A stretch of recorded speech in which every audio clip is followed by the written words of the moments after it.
everyone, and welcome to this week's edition of the Collection Comic of the Week.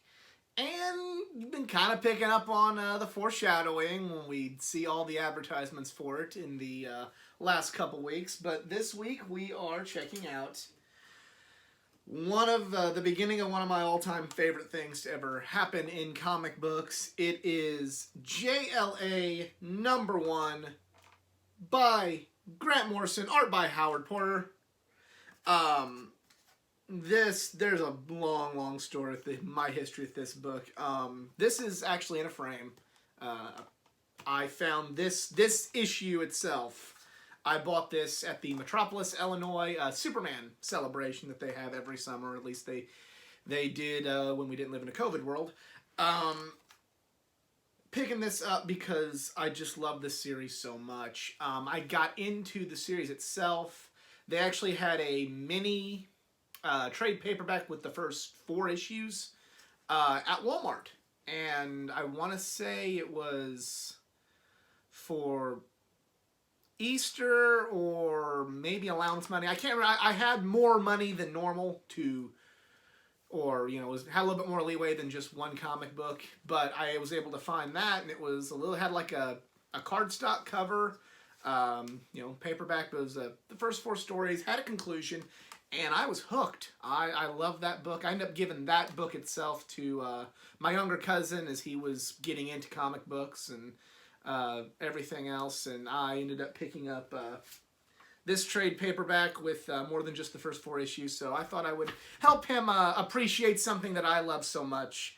This was the book that made me fall completely in love with the DC universe. I mean, I'd already liked Green Lantern and Batman and Superman at that point, through Green Lantern through the comic we covered in the first episode of this, and then Batman, Superman, Batman through the animated series, Superman through the animated series and the movies, and just kind of all the different means. But this is what made me fall down the rabbit hole of I like the Flash, finding out who Wonder Woman is, learning about Aquaman, learning about Martian Manhunter, and then as the series progressed, so many other people, the characters within the DC universe. And this was pretty much what made me fall in love with all of this. I wanted Justice League action figures. I liked how Grant Morrison told these stories even as a child.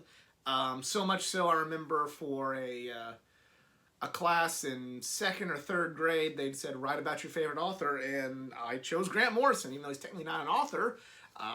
Talked about Justice League, talked about JLA book, and that's this series had a very profound impact on my fandom.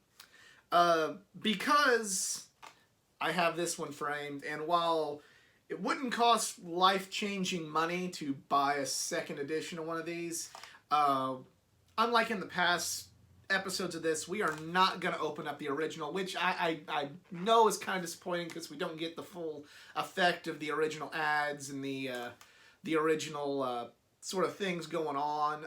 But I do really want to. It did take me a long time to find this, and I want to keep that protected. So we will be checking out the story from right here in the trade paperback. Sorry if that's a little disappointing, but I really want to preserve that book. So, well, let's check this out. It's kind of like the classic cover shot, but it isn't, as you can tell, that isn't the first cover that they used for the JLA book. It's going to be a little bit harder to hold open because it's a trade. There's that classic cover from JLA #1. Just, God, that's beautiful. I would love to get an art print of that, get that signed, get that up on the wall. That is just gorgeous. It starts out kind of,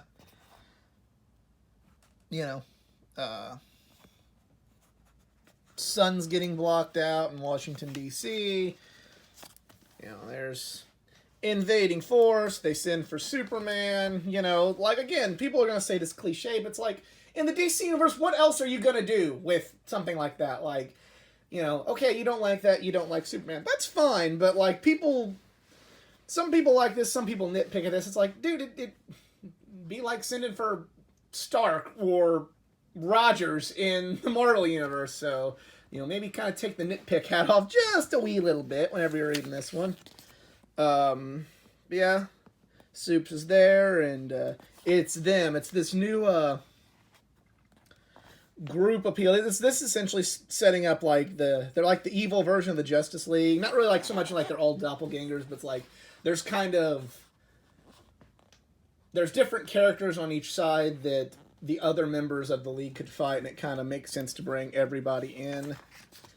You know, we kind of go through the rest.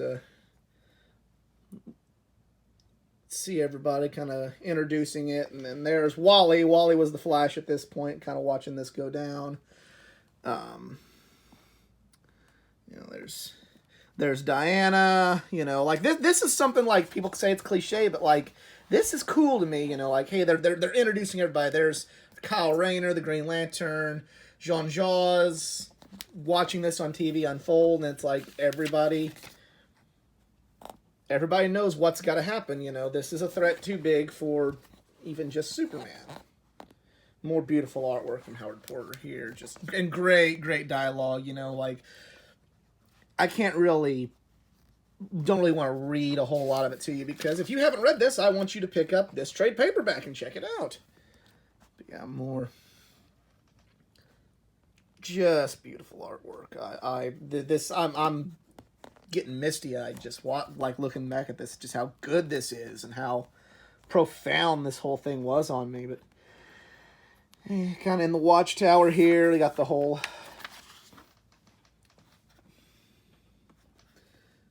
good shot of Green Lantern right there. Green Lantern was probably turning into one of my favorites around this time in my life, especially with Kyle.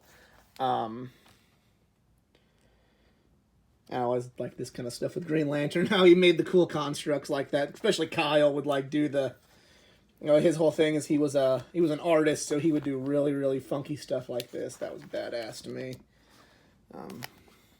But the other thing with Kyle in this book is he was, he was a new Green Lantern, so he felt very out of place being with all these people. He felt out of place, this new sort of hero that has yet to really prove himself with an intergalactic threat like that being alongside Wonder Woman. And here we actually, you know, he's kind of like confused, like he's scared. He's calling her Wonder Woman, and Wonder Woman's trying to put him at ease, like going, it's Diana, you know, we're on the same team, we're comrades, you know, you're one of us. And Kyle really doesn't know how to react to that because he just feels overwhelmed. He feels inferior compared to all the people that he's around. And you really get to see Kyle go through a great story arc of feeling that he belongs throughout the course of this whole run.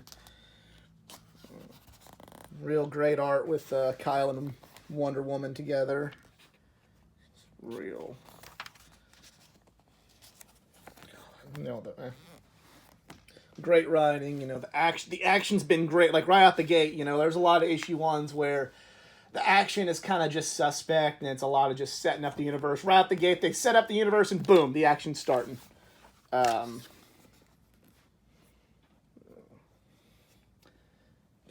then right here,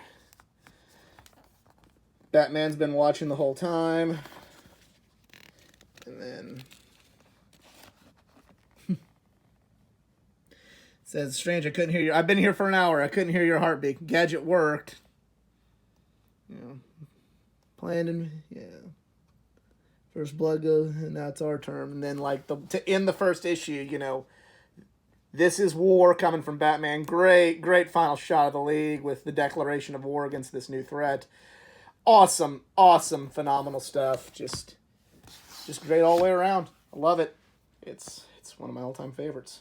Like I said, this was a book that had a profound impact on my fandom, and not to sound too dramatic, a profound impact on my life. This is something that this is why I love the Justice League. This is why I love DC Comics.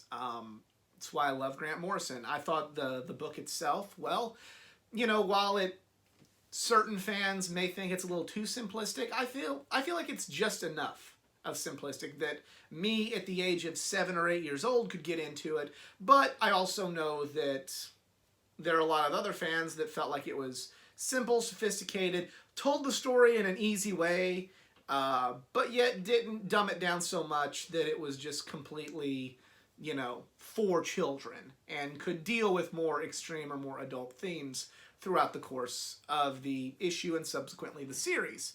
I guess if I were to like make an analogy, it'd be kind of like the DC animated universe version of the Justice League, where the first 3 episodes were kind of a little bit more intense, and the whole series is pretty intense, but more intense than Super Friends, but yet there were still certain parts of it that kind of reminded you of Super Friends, and it brought a smile to your face, and you know, that's why this is one of my all-time favorite runs. It's why it's one of my all-time favorite books, and that's why I wanted to share it with you this week on the Collection Comic of the Week.